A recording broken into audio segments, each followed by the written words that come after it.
নমস্কার সবাইকে স্বাগত জানাচ্ছি আমার আজকের এই স্পেশাল ভিডিওতে। সবাইকে স্বাগত জানাচ্ছি মিটন ট্রাভেলস অ্যান্ড এক্সপ্লোর এই চ্যানেলে।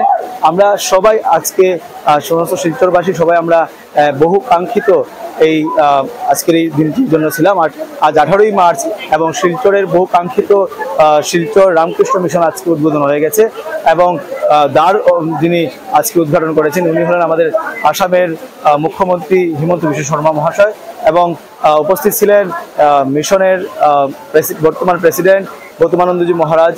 ওনাদের সকলের উপস্থিতিতে আজকে আমাদের শিলচরের বহু কাঙ্ক্ষিত সুন্দর ভব্য মন্দির রামকৃষ্ণ মিশন আজকে ওপেনিং হয়ে গেছে, উদ্বোধন হয়ে গেছে এবং এখানে হাজার হাজার থেকে বেশিও দর্শনার্থীরা এখানে উপভোগ করছেন এই মন্দিরের সৌন্দর্যতা এবং এখন পর্যন্ত হয়তো হাজারের বেশি দর্শনার্থীরা প্রসাদ উপভোগ করেছেন।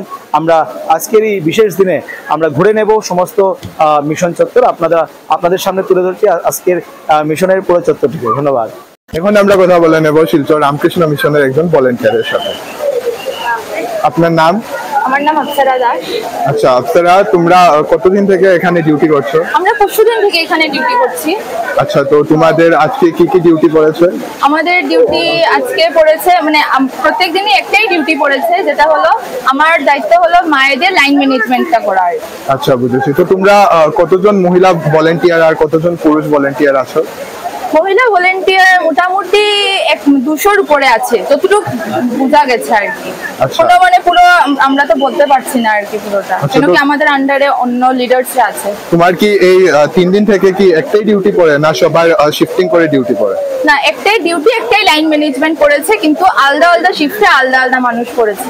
আচ্ছা, তো রামকৃষ্ণ মিশনের যে এই যে শতবর্ষ উদযাপনের যে প্রোগ্রামটি, এটি কি আজকে পর্যন্ত নাকি সামনে আরো এগোতে পারে?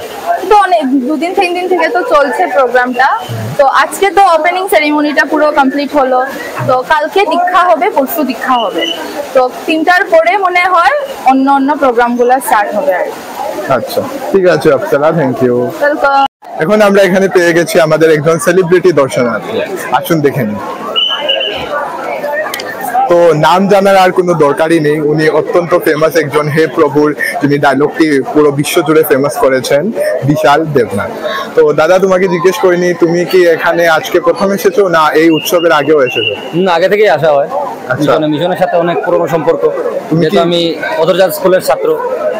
তো মিশনের যত ছাত্রছাত্রীরা মানে হোস্টেলে যারা থাকে ওরা আমাদের স্কুলেই পড়াশোনা, মহারাজীদের সাথেও আমাদের অনেক জানাশোনা ছিল। সবসময় তো আসা হয় না, কিন্তু তারপরও আসতে ভালো লাগে মিশনের।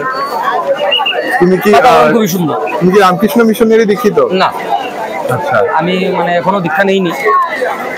তো আজকে ভালো লাগে ওইটাই আসা হয়। আজকে কি তুমি সকাল থেকে এখানে আছো? না সকাল না, এসেছিলাম দুপুরে, এসে প্রসাদ খাওয়ার পর তারপর তোমার বিকাল থেকে গেলাম, এখন আসলাম। তো মিশনের যে এই সুন্দর যে সাজসজ্জা, এর বিষয়ে কিছু বলতে চাও তুমি? কি বলবো, মানে আজকে থেকে মনে করো যখন স্কুলে ছিলাম 15 বছর আগে, তখনের দৃশ্য আলাদা ছিল আর এখনের দৃশ্য পুরোই আলাদা, ডিফারেন্স আছে। হ্যাঁ সেটা তো ঠিক, মানুষ অনেক বেড়ে গেছে। আশা করছি দুর্গাপূজায় আরো ভিড় হবে, আরো ভিড় হবে, কারণ শিলচরে এখন এটা একটা বিখ্যাত স্পট বনে গেছে। তো বিখ্যাত স্পট প্লাস তোমার আমার দেখার মতো শিলচর এরকম মানে এখন পর্যন্ত এরকম সুন্দর মন্দির বনেনি। শিলচর বলবো না, আমি বলবো যে গোটা আসামে এরকম মন্দির আমরা দেখিনি। তো থ্যাংক ইউ বিশাল দাদা। থ্যাংক ইউ তোমাকে অনেক।